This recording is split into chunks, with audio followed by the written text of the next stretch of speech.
Get your ears wrapped around the Golden State Media Concepts Basketball Podcast. All the scoop you need to know from college basketball to the NBA and even March Madness. News of your rising stars. Topics on and off the hardwood. This is the Golden State Media Concepts Basketball Podcast.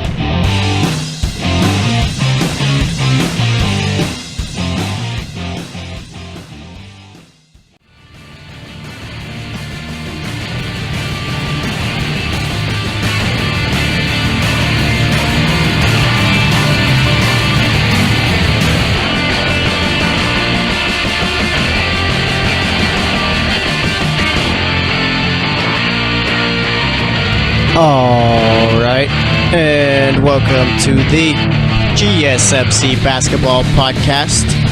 This episode is brought to you by the GSMC Podcast Network, and as always, I am your host, Jesse Tapia. You know what today's show is about. I don't even have to tell you, okay? But nonetheless, I am, because that's my job. First segment, we're going to recap Game 2 between the Cavs and Warriors, okay? I got some thoughts on it. I want to share those with you guys. That's the point of this podcast. Second segment, we're going to continue to talk about Cavs Warriors, except look forward. Look to the Games 3 and Games 4, what the Cavs need to do, and just give my thoughts on the series so far. I guess will be the point of that one. Third segment, we have some more news on the whole Bryan Colangelo saga. I guess can you call it a saga? What exactly is the definition of a saga, too? All right, I've seen it before, and I've just used the word, and I feel like I've been using the word right. But nonetheless, okay, so let's see. Saga definition, a long story of heroic achievement, especially a medieval prose narrative in Old Norse or Old Icelandic. I don't think we could call it that.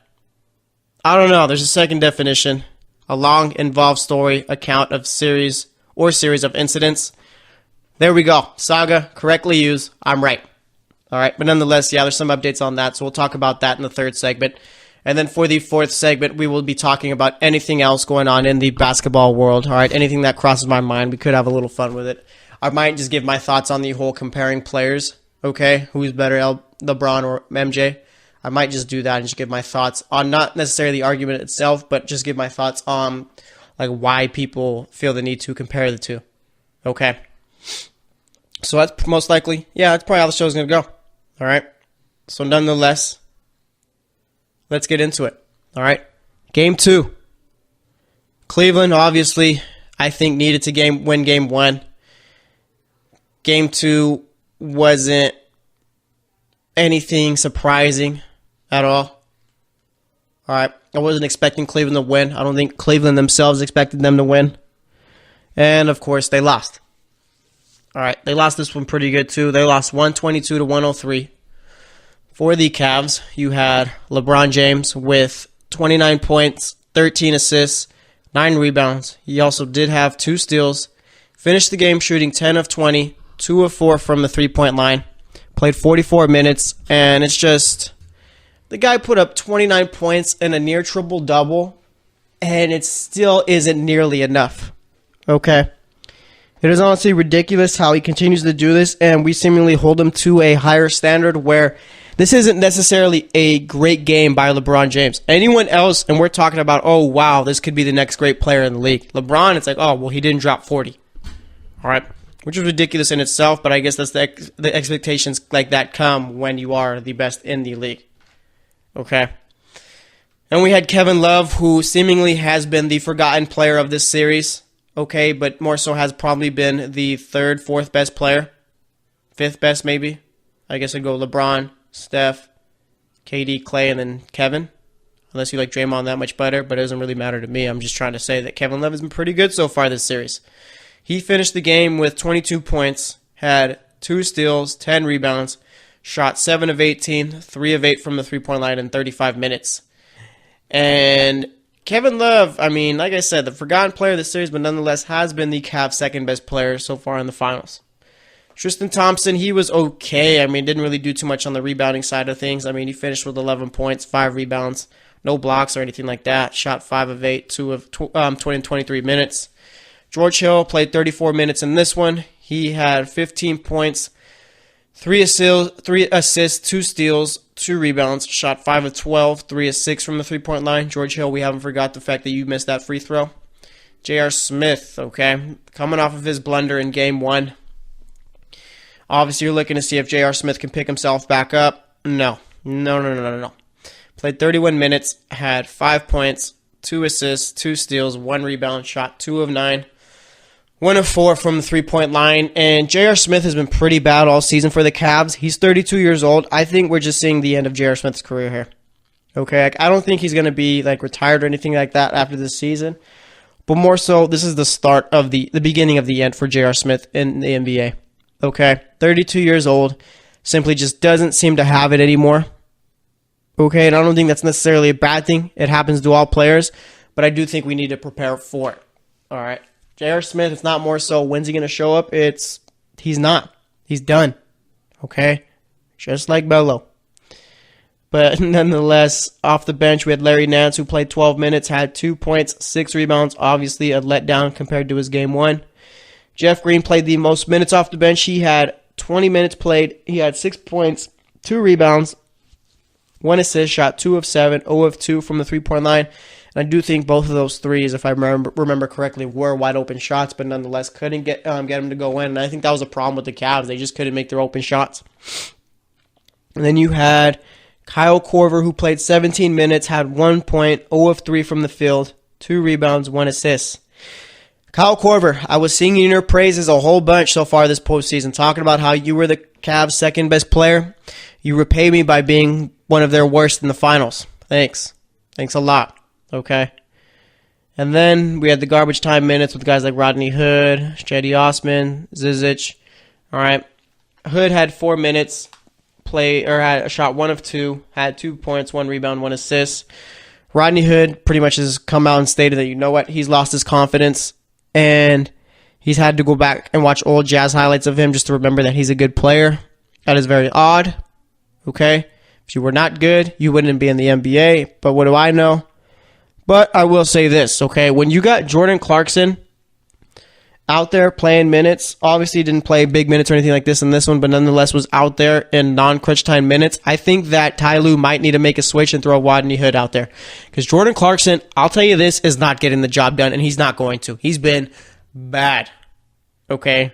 Bad. B-A-D in the final so far. Played 8 minutes yesterday, had 2 points, 1 rebound, 1 assist. Same exact stats as Rodney Hood, except Rodney Hood did it in 4 less minutes and in half as many shots. And if I'm Ty Lue, I mean, you got to think about it, okay? Jordan Clarkson has not done a thing for your team. You have nothing to lose going forward. No one is expecting you to win. No one. All right? Throw Rodney Hood out there. See what he could do. I understand that his confidence level is pretty low, but it just seems like he needs play time in order to get that up. Give him a shot at least, okay? There's no sense in playing Jordan Clarkson anymore. He's been that bad. But nonetheless, for the Warriors, they had Draymond Green with 5 points, 7 assists, 8 rebounds, shot 2 of 4, also had a block. Draymond Green just seemingly does everything for this team. Kevin Durant played 38 minutes, had 26 points, 7 assists, 9 rebounds, shot 10 of 14, 2 of 3 from the three-point line. Kevin Love has seemingly played pretty awkward with the Warriors so far this postseason, but has picked it up, I feel, in this finals. So, I mean, that's a plus for him right there. Then you got JaVale McGee in this game where Mike Breen just seemed to be blown away by the fact that JaVale McGee went 6 for 6 for the field. Mind you, those were pretty much all dunks. I'm not going to go out and say that this was a crazy accomplishment or anything like that, just given the fact that JaVale McGee's a near 7-footer, if not 7 feet tall or a little bit taller. If he's dunking the ball every time, don't tell me about how he's 6 for 6 every 2 minutes. I could care less, Mike Breen. Really. Okay? It's meaningless. He's dunking the ball. I mean, I understand we go to game 1 where JaVale McGee was by himself under the hoop and he gets rim checked, but there's a point where he's doing his job. He shouldn't miss a dunk. Okay? So I don't care about that. But nonetheless, he goes 6 for 6, finishes with 12 points, has 2 rebounds. More so, I'm more worried about the 2 rebounds there. But nonetheless, I mean, the Warriors did win by 19, so it didn't even matter. And you had Steph Curry, who had 33 points, 8 assists, 7 rebounds, shot 11 of 26, 9 of 17 from the three-point line. He hit a 3, hit a shot and got into it a bit with Kendrick Perkins. Okay? And I saw a report by Chris Haynes saying that it was hilarious, too, the tweet that he sent out, that the Warriors players were disturbed at the fact that Kendrick Perkins didn't move. Who's disturbed? Honestly. Disturbed? Really? That's a little overdramatic there, wouldn't you think so? And I saw it. Kendrick Perkins didn't even do anything wrong. Steph shouldn't be running on their sideline. Don't run in front of the bench. Run on the court. Kendrick Perkins doesn't have to move. And if I'm Steph Curry, Kendrick Perkins isn't that guy I want to challenge. Okay? No way. But then again, I mean, nothing's going to happen, so I guess it doesn't matter. And then we had Klay Thompson, who had 20 points, 2 rebounds, shot 8 of 13, 3 of 8 from the three-point line. I mean, ankle looked fine. I'm sure he's got some discomfort, but I don't think it's really a big problem for him. And then off the bench, we had David West, who played 11 minutes in this one, had 3 points, 3 rebounds, 2 assists, also had 3 blocks. Those 3 points did not come from an and one. Came from a three-pointer. Last time he hit a three-pointer, I believe, was in November. All right, I was watching the game with my dad. Soon as David West hits that shot, I look at him, tell him this game's over. If David West is hitting a 3, just cancel it, literally. All right, sure enough, that's what happened. And you had Kevin Looney, who played 11 minutes, goose egg there, no points, no field goals attempted, did go to the free throw line 4 times, did not make one, had 1 rebound, 1 assist, so no real production there. Jordan Bell played 11 minutes also. He had 5 points, 1 rebound, 1 assist, 1 steal. Shot 2 of 3. Sean Livingston, he went 5 of 5 from the field. I think that this is more significant than JaVale McGee going 5 of 5. Sean Livingston actually takes jump shots. Granted, they're all mid-range, and granted, he never seems to miss mid-range, but I do think that this is more significant. He had 10 points, 5 rebounds, 1 assist, like I said, shot 5 of 5 in 15 minutes. And then you had Nick Young with the goose egg in 14 minutes. No points, 0 of 5 from the field, 1 rebound. Not great. All right, Warriors end up shooting 57% from the field, 41% from 3. Cleveland, 41% from the field, 33% from 3. Obviously, with those differences, we all know who the better team was, okay? And watching this game, and like I said, we're going to get into it a little bit more in the next segment, but watching this game, when you got Steph Curry throwing the ball up in the air and just hoping that it goes in, and it does, you have no shot whatsoever. All right? But nonetheless, Cleveland's got a lot on their plate going forward if they want to get back into the series, and we're going to cover that all in the next segment, so stay tuned for that, and I will be right back.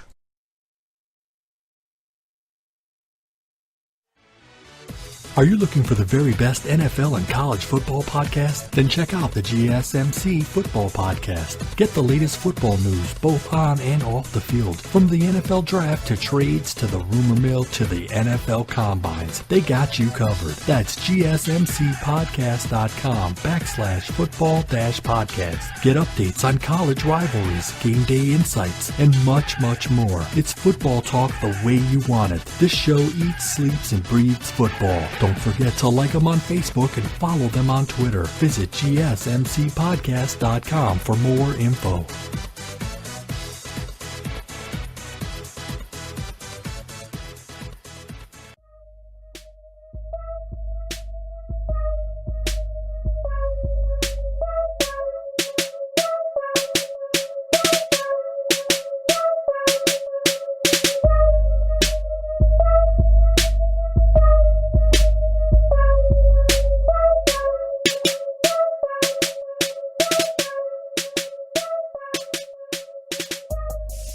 All right, and welcome back to the GSMC Basketball Podcast. We spent that first segment just talking a bit about Game 1, more so just recapped it, but nonetheless, we're going to get into it a little bit more in this segment and also talk about what the Cavs need to do going forward. All right, and I mean, if you were watching that game yesterday, it reminded me a lot of Game 4 between Boston and Cleveland in the Eastern Conference Finals this series, where we had a Boston team who were pretty much down single digits the entire time, but you know they weren't winning, and you knew Cleveland just wasn't going to give it up, okay, no matter what run Boston went on or whatnot, okay? And we saw that in this game. Cleveland kept it close for the most part up until the end of towards the middle part of the fourth, okay? Cleveland tried going on runs. The Warriors have that guy Steph Curry and Kevin Durant, where, I mean, if you're on the opposing team trying to make a run, those guys are going to hit a bunch of shots, okay, and stop that. And that's seemingly what happened here.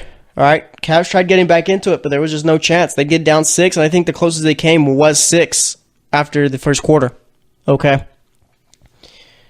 Or 5, actually, maybe it might have been. But nonetheless, I mean, that's pretty much what the game was, and I mentioned it in the last segment. When you got Steph Curry pretty much just throwing the ball up in the air and it's swishing in, you have no business winning that game.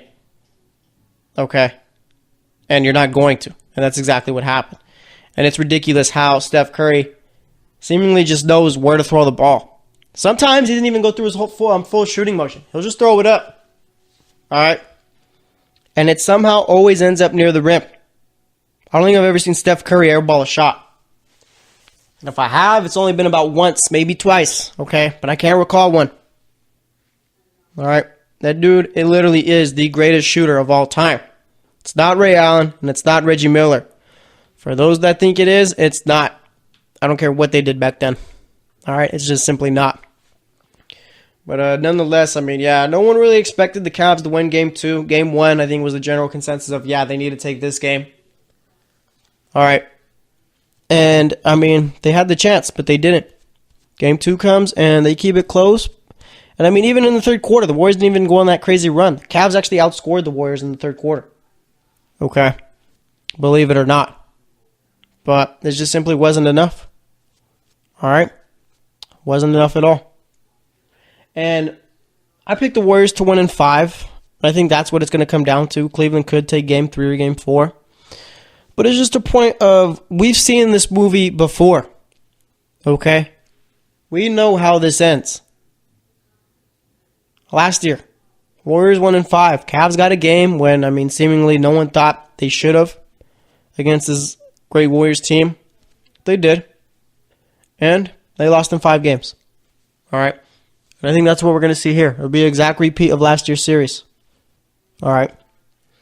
And I mean, watching this series, we had a lot of people kind of frustrated at the fact that we're getting these 2 again. Me, I was a little disappointed just given that I want to see some competition, and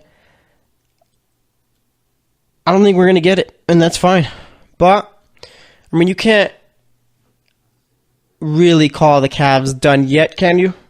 Okay? I mean, they do still have a chance. It's not necessarily over, but we all know it is kind of. Okay. And the Cavs got to do a lot. I mean, first and foremost, they have to win Games 3 and Games 4. Those are both must-wins. They can win Game 3. Game 4 is still a must-win. Okay, because I will tell you this. The Cavs are not winning Game 5. All right? They are not. And I am extremely confident in that pick if it gets that far. All right? Cleveland will not win in Oakland. It's not possible for them. All right?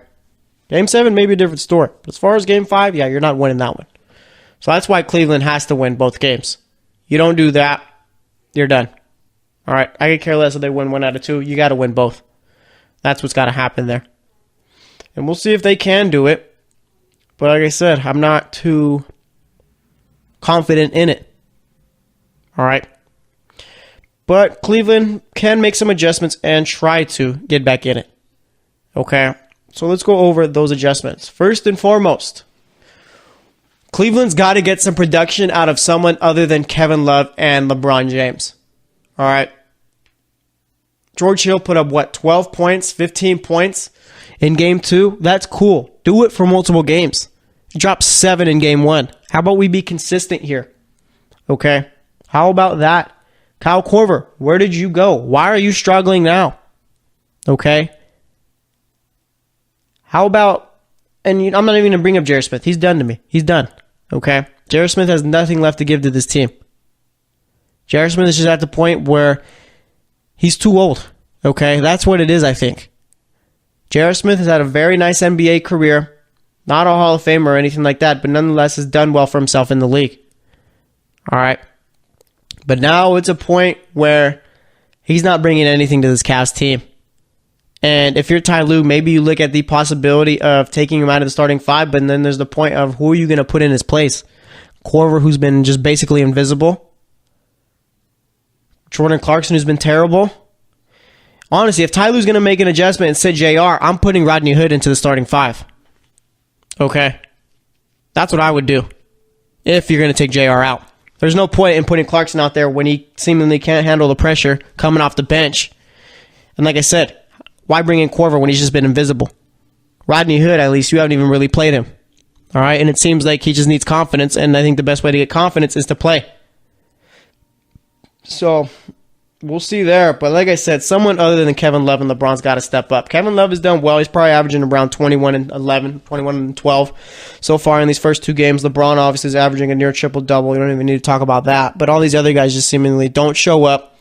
Larry Nance plays well in Game 1, non-existent in Game 2. George Hill not really playing well in Game 1, plays well in Game 2. I mean, it's just a never-ending cycle of inconsistency with this team. And if you think about it, that team with Isaiah Thomas, Derrick Rose, Dwayne Wade probably would have been playing better against this Warriors team than this new team that they got. All right. That team that they had before they made all the trades were better suited for the playoffs. Okay? But nonetheless, we'll never know. So that's one. Get some production from someone else. They're professional NBA players. Do something. Produce.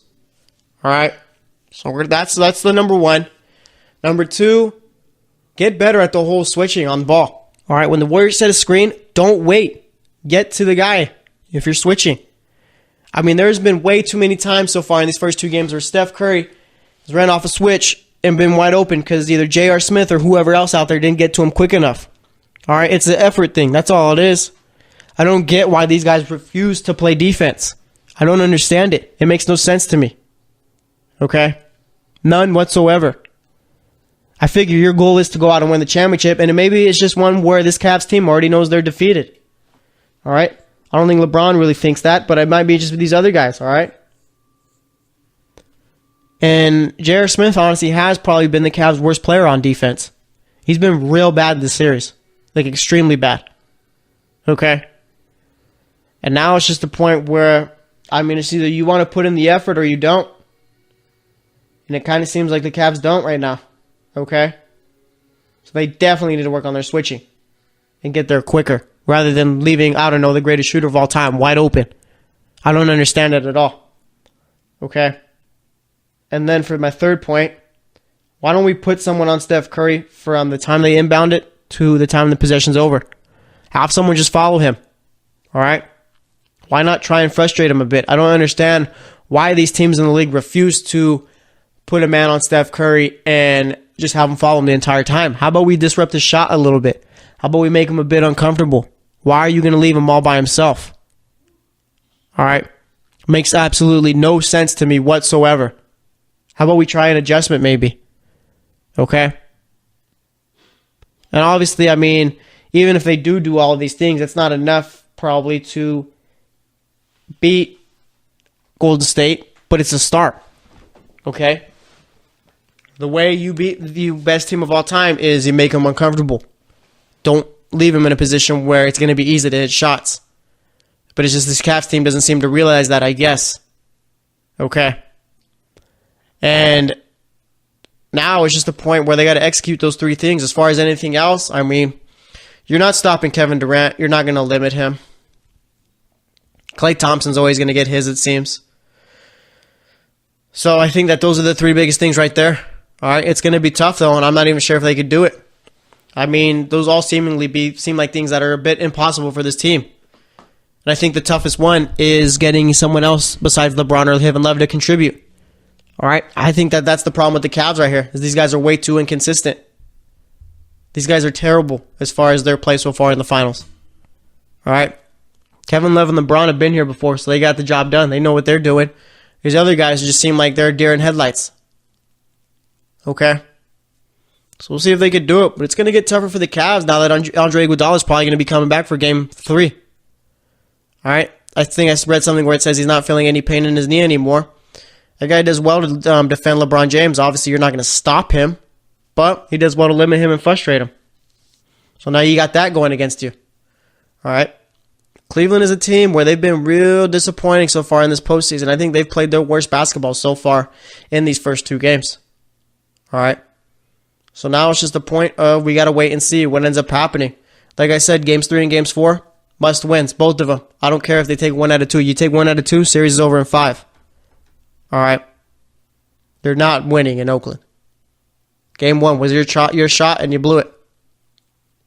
So we'll see what ends up happening. But like I said, need more production out of guys other than Kevin Love and LeBron. Put a guy on Steph Curry the entire time. Don't let him run by himself at all, even if it's walking the ball up the court. And do better on defense. Put more effort in. How about that one? All right? I think that's a pretty fair thing to say right there. Okay? Whether they can do it, I'm not sure. Also, I'd look into putting Rodney Hood in the starting five. I get he hasn't really played and seems like his confidence is at an all-time low. But J.R. Smith is bad. Jordan Clarkson is terrible. And Kyle Korver has just seemingly went missing. All right? So we'll see what the Cavs want to do. But like I said, those are my suggestions. So like I said, we'll see. Game 3 is on Wednesday, so we got a bit of a break there. So the Cavs got a lot to figure out. But nonetheless, we're going to wrap it up here. Next up, we're going to head back over to the whole Bryan Colangelo story. Got some new information about it that's been reported. So stay tuned, and I will be right back. Check out the show that's built on the MMA. From the UFC to extreme cage fighting, they got the fights covered. Check out the GSMC MMA podcast. Get the latest news on past or upcoming fights. Join us as we talk to and about some of the biggest names in the MMA, past, present, and future. When it's the fight game, there's just one show to check out. GSMCpodcast.com/MMA-podcast. Don't forget to like them on Facebook and follow them on Twitter. Visit GSMCpodcast.com for more info.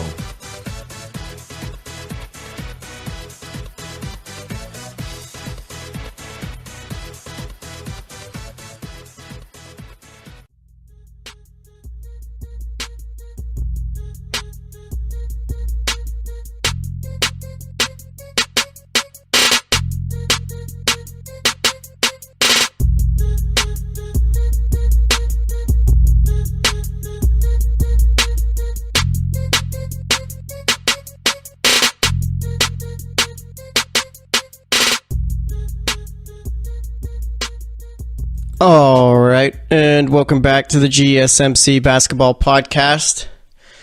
We spent the first two segments talking about the Cavs and Warriors series. All right, spent the first segment recapping the game. Spent the second segment talking about what the Cavs need to do going forward, games 3 and games 4. All right, but nonetheless, I mean, it's going to be tough for Cleveland to get a win in Cleveland. Okay, as weird as that sounds, since they're playing at home. All right, but nonetheless, I mean, this is a Warriors team like we've never seen before. It's the best team of all time, okay? It is. And we just got to deal with it. But nonetheless, moving on from that, we've already talked enough about it. Back to the Bryan Colangelo story, as if we haven't talked enough about that. But of course, we got some new information going out. Seems as if, it's reported that the Sixers have hired a law firm by the name of Paul/Weiss to investigate the connection between Colangelo and the Twitter accounts. Okay? And I guess it seems that the investigation is more so focusing on Colangelo's wife rather than Colangelo himself. Okay? Obviously, to refresh, we had The Ringer put out a story by Ben Detrick. Okay? Pretty much connecting Colangelo to these Twitter accounts. He was tipped off by some Twitter egg who works in artificial intelligence in that field. Detrick investigated it a bit more, followed the accounts for a little bit. All right, emailed the 76ers. One of the accounts belonged to Colangelo. And shortly after the email, three or the rest of the Twitter accounts were put on protected mode. Okay. Detrick goes back to emailing the 76ers. Asks who else knows about the Twitter accounts or who was asked about them. It was only Colangelo. Okay. That right there, I guess, and I'm putting 2 and 2 together, kind of tells me that even if it was Bryan Colangelo's wife who was running these accounts, Colangelo had to have known about them.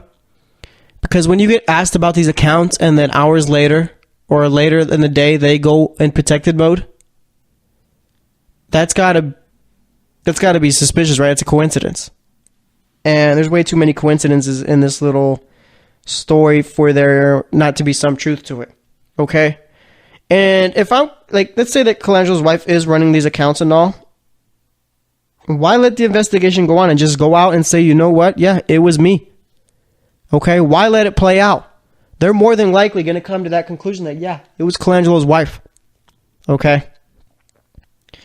And I just think it's a point where it's better to get it out now rather than wait. And also, too, I've been thinking about it. I've been kind of going back and forth on it.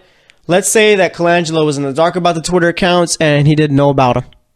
Do you still fire him? Okay. And it's a point where it's can your spouse get you fired from your job? And I think that in some cases, yes. In some cases, no. Okay, it's not necessarily a black and white type of thing. There's a little gray in there. All right. And I guess the gray in here comes whether or not Colangelo knew about the Twitter accounts. I'll say this, okay? Let's say that Colangelo knew about the Twitter accounts, then you fire him. Okay? Because he was giving out team-sensitive information. Of course, I mean, you probably tell your spouse everything, but nonetheless, he still told her and they got caught. Okay? So let's say that she did know about him, then yeah, you got to fire him. But let's say that he didn't know about him, completely left in the dark. I mean, he was out here saying that someone's out to get him and all that. Turns out, I guess it was his wife, which is hilarious in itself. Okay, I don't think she was really doing anything with the intent of getting him fired. It was more so trying to defend him. We saw Roger Goodell's wife do it. All right? And it's incredible how the NFL pretty much wiped that story under the rug. I mean, it was a story for like a day. After that, haven't heard about it since. Okay. And, I mean, I don't know. The NFL is the king of everything. But it seems, according to Adrian Wojnarowski, reporter for ESPN, that Sixers ownership group isn't happy about any of this, of course. All right. Very angry about it and are looking for a resolution. Are looking for a resolution within early this week, according to Adrian Wojnarowski. All right. I mean, of course they're frustrated and angry at it. Who wouldn't be? You got Colangelo's wife or Colangelo, whoever's running these Twitter accounts, going at Joel Embiid, saying that he's not the face of the franchise and all that he's expendable and they should just use him and stuff. It's very unprofessional to go at Sam Hinkie and the Raptors team president. Okay? Talk about Markelle Fultz. That's very unprofessional. Bring up failed physicals about Jahlil Okafor. Not professional. They got to do something, the ownership group. And I think now that I'm talking more about it, they got to fire Colangelo. You can't bring him back. Okay? You can't. It's unprofessional. And why would anyone want to come play for this team where you got this stuff going on? Yeah, there. Boom. I just answered my question. They got to get rid of him. All right? Because this story, whether it was Colangelo or his wife, does not matter. Players are going to think about it when they're deciding, should I sign with this Philly team? You think LeBron wants to come to a mess like this? Really? No. You think Kawhi Leonard wants to get traded there? No. You think Paul George, maybe they're going to rethink LA for Philly because of this? No. All right? They got to get rid of the guy. And if he didn't know about him, then that's a shame. But nonetheless, should have knew what was going on. Okay? And, I mean, like I said, this is one of my favorite stories of all time, I feel. All right? But, I mean, going forward, does Colangelo find another job if he does get fired in the NBA? I don't see it. I mean, he might, but then you say you got to ban the wife from Twitter and all that. And I don't think you can really enforce something like that. All right. And this comes at a real bad time for the 76ers. They're just barely getting ready to start their run as a good team. Okay? The process has taken years. Finally paid off this year. Well, not paid off, but more so finally saw them being a solid team. Finish as the 3 seed. Joel Embiid, Ben Simmons stayed healthy all year. Okay? They look great. Ben Simmons is looking like a future superstar. Joel Embiid is on the cusp of being a superstar. All right? Markelle Fultz didn't really play at all this year. But nonetheless, I expect him to be better next year. And you got a lot of guys who want to be there. Okay? So, I mean, everything was looking up for Philly. Especially the city. The Eagles won the Super Bowl. The Sixers are looking good. Philly's got a real young team, but I think they're doing pretty well right now. All right. No one really pays attention to hockey or soccer too much, so it doesn't really matter there. But nonetheless, the three major sports, they were doing well. All right. And you get the Phillies, who are 3 games back of the Braves in the NL East. There's a little baseball reference for you guys out there. All right. But nonetheless, I mean, now it's just back to same old Philly. All right. And like I said, this couldn't have happened at a worse time. And if you do get rid of Colangelo, you bring in David Griffin. Maybe that's your best shot at getting LeBron. Griffin always did well to run things by LeBron as far as trades, signings, and all that. Griffin knows what he's doing. All right, you got to keep LeBron healthy or happy. All right. But more so, like I said, one of the more odder stories ever, one of my favorite stories of all time, this Colangelo one. And I mean, if they're hiring a law firm to look into this, I kind of feel like that kind of bodes to the point where they're hiring a law firm to find legal cause to fire him. Okay? Because this is a bit of a sticky situation for the Sixers, given that, let's say that Colangelo says they had no knowledge of the accounts and it was his wife. How can you fire him for that? Okay? Can you fire him for getting team-sensitive information out? Which I don't think really you can, because it's not like entirely confidential, I guess. Because if they wanted to, they could have talked to the media about it, I guess.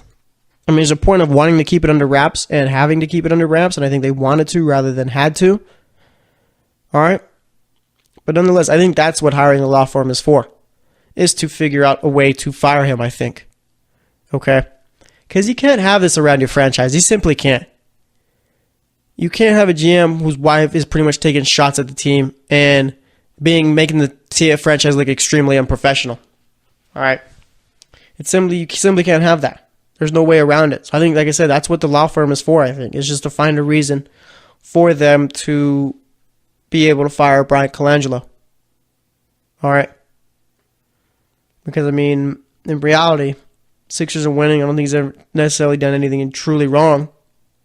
So, you got to hire the legal people to go figure it out. And I'm sure they'll find something if that's the main goal of it. Okay? But nonetheless, like I said, couldn't have happened at a worse time. Seems like it's his wife who was behind these accounts. And I do think that Colangelo should be fired for it. Okay? Even if he didn't know about it. Which is pretty tough. But nonetheless, I think it's something that's got to be done, especially coming into one of the most important off seasons of this team's history, I would say. All right. So we'll see what ends up happening, but we probably should have a resolution by this week, by the end of the week. If not, maybe tomorrow or the day after. Who knows? But it should be this week, I think. All right. So we're going to wrap it up here. Next up, I got some thoughts on the whole comparing players and all that, so stay tuned for that. We'll probably talk about maybe some other things crossing my mind as far as the game of basketball or maybe some other news. So stay tuned, and I will be right back. Check out the show built around the women of MMA. From the UFC to the extreme cage fighting, we got the fights covered. Listen. It's the Golden State Media Concepts Women's MMA Podcast. The latest news of upcoming fights, discussions of previous matches. Join us as we talk to and about the biggest names in women's mixed martial arts, past, present, and future. When it's the women's fight game, you know where to listen to. The Golden State Media Concepts Women's MMA Podcast.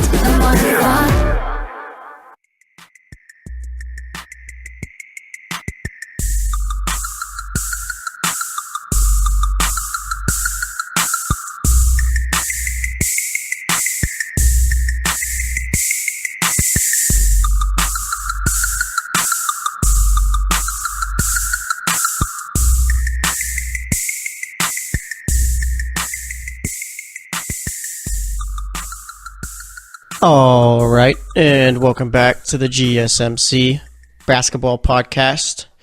So far today, we've talked Cavs Warriors for the first 2 segments and talked about Bryan Colangelo, that whole situation. They hired a law firm to look into it. I think that, and again, this is my opinion, I think that them bringing in a law firm is a way for them to have the law firm try and look into it and try and find a reason for them to fire him, have a cause. All right. Because the days pass on, it seems more and more that his wife is the one who's running these accounts, and Colangelo could just tell him, yeah, I didn't know about him, be done with it.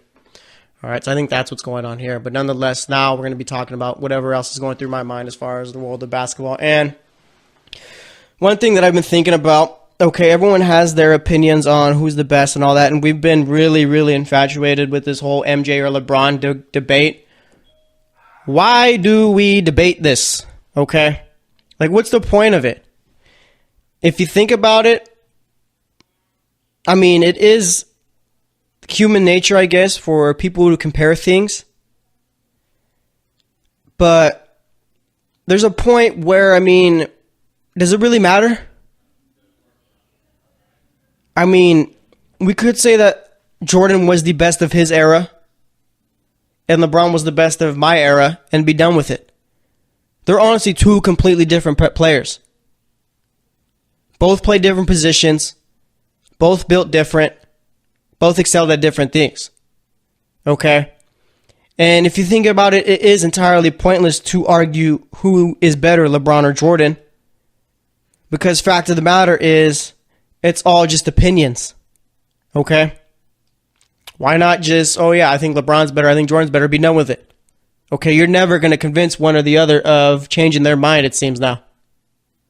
Okay? And I mean, there are some things where it's like concrete, oh yeah, this guy's better than that guy, but as far as this right here, I mean, it's completely different situations and all that. My personal opinion, I think LeBron is the best of all time. Okay? And I think the whole LeBron's finals record thing is completely overblown because we don't talk about all these past players' finals record. Okay?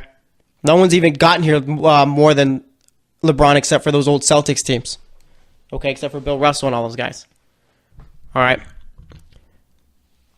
I mean, looking at him, he's been the underdog in 7 out of the 9 finals. How many times could we say that about these other guys? All right. But I do think it is really pointless to argue who the best of all time is. Everyone's going to have their opinion. No one's going to come off of it. Okay. But nonetheless, I mean, it's human nature. It's what we do, I guess. And I'm saying this now, but I will be comparing someone eventually. I mean, I can't lie to you guys. But honestly, I do think it is pointless. All right.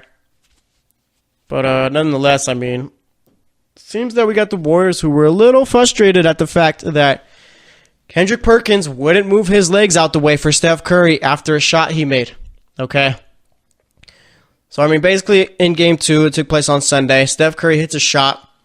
And he runs on the Cavs side of the floor, meaning there's the inbounds, there's the out of bounds. He runs on the out of bounds side in front of the Cavs bench. Almost trips over Kendrick Perkins' legs, and Steph turns around. I don't think he's really too happy about it. Okay, you got Chris Haynes, ESPN reporter, sending out a tweet saying that the Warriors were disturbed at it and all that. And I saw the word disturbed, and I was like, are you serious? Disturbed? Really? Okay. Disturbed. I mean, come on now. It makes no sense to me. Okay, and let me see if I can pull up the tweet itself just to get it word for word. All right, but when I saw it disturbed, I was like, I laughed. I thought that was hilarious. Okay, let me see. I'm going to pick it up right here. I think I got it coming up. Let's see. SportsCenter actually sent out the tweet. Okay. Multiple Warriors players told Chris B. Haynes they were disturbed by Kendrick Perkins' reluctance to move as Steph Curry backed into him on the sideline in Game 2. Okay. And I got the play right here. Let's do a little play-by-play here.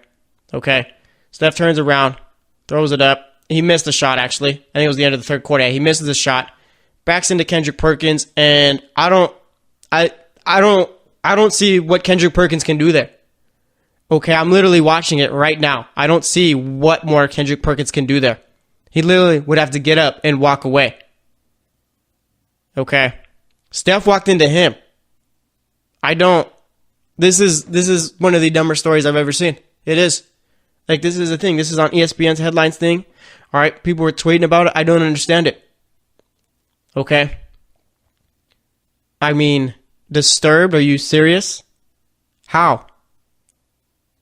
And that's one thing I kind of don't like about this Warriors team. They're a little entitled. They're a little arrogant. Okay? And honestly, they're kind of soft. All right? Except for Draymond Green and Klay, I'd say. All right? But nonetheless, I mean, I'm Steph Curry. Kendrick Perkins is not the guy I want to pick a fight with. Okay, obviously nothing's going to come from it, but Kendrick Perkins is a very scary human being. All right? But, I mean, now it's a point where Warriors are going to win this series again. It would take a miracle for the Cavs to come back, I feel. All right? I don't think that miracle is coming.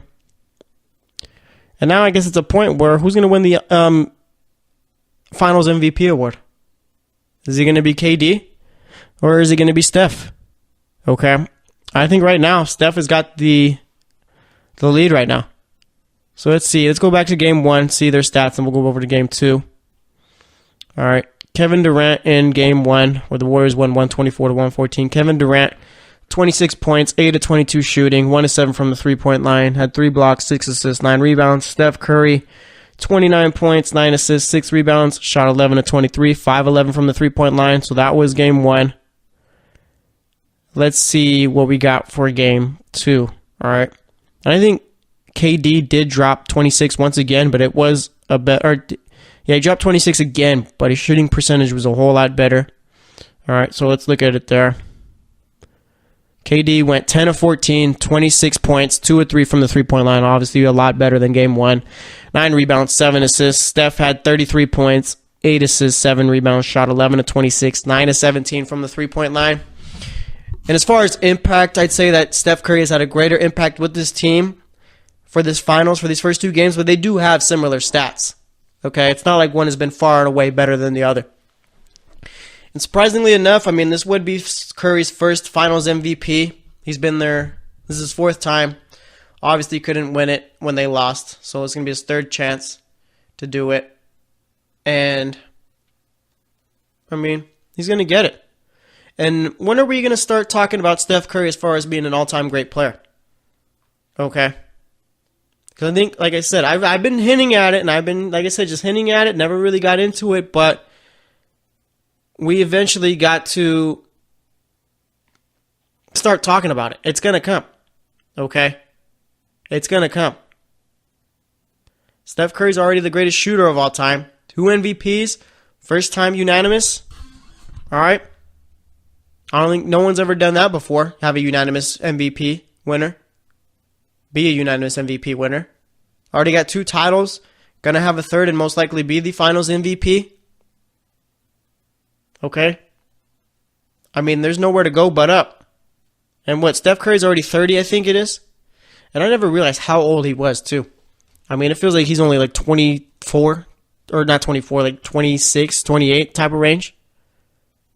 Okay? But he's already 30, I believe. And he's been in the league for a while. I remember back when he was playing with Monte Ellis, and the biggest question was, who are we going to keep, Steph Curry or Monte Ellis? And yeah, he's 30 years old. All right. But yeah, I remember that. And I guess they made the right decision there. And boy, oh boy, I remember, wasn't it Chris Mullins' jersey retirement ceremony where the Warriors owner basically got booed out of the building? Every time he spoke, got booed. All right? I mean, they made the right decision, though. I don't see those Warriors fans booing him now, obviously. But Monte Ellis back then was a very, very good player. I will say that. All right? But nonetheless, Steph Curry, like I said, getting back to it, eventually going to be regarded as a all-time great. All right? It's going to happen. And I think that we all need to be ready for it. And I see people are trying to fight it, I think. All right? I don't think people are ready to give him that title as far as being up there. But nonetheless, he's going to, and it's going to happen, whether people like it or not. All right? So we're actually going to wrap it up here today. We talked a lot about Cavs Warriors, spent the first segment recapping Game 2. Second segment was more so about looking forward into the series. Like I said, Games 3 and Games 4 definitely are must-wins for this Warriors team. Or not for this Warriors team, for this Cavs team. That's the only way they get back in the series. I don't see it happening, so I'm not going to hold my breath for it. Third segment, we talked about the whole Bryan Colangelo thing. Some more news. Sixers hired a law firm to investigate in there also. All right. And then for this fourth segment. Talked a bit about the whole Jordan-LeBron debates. It's kind of pointless debating it. All right, talked about this Warriors team, talked about who's going to win this Finals MVP, and talked about, like I said, touched on it once again as far as Steph Curry being a possible all-time great. So thanks for listening to the GSMC Basketball Podcast. We will be back on Wednesday. There's not a game till Wednesday, so we'll preview that one a little. All right, so stay tuned till then, and I will talk to you later. You've been listening to the Golden State Media Concepts Basketball Podcast, part of the Golden State Media Concepts Podcast Network. You can find this show and others like it at www.gsmcpodcast.com. Download our podcast on iTunes, Stitcher, SoundCloud, and Google Play. Just type in GSMC to find all the shows from the Golden State Media Concepts Podcast Network. From movies to music, from sports to entertainment, and even weird news. You can also follow us on Twitter and on Facebook. Thank you, and we hope you have enjoyed today's program.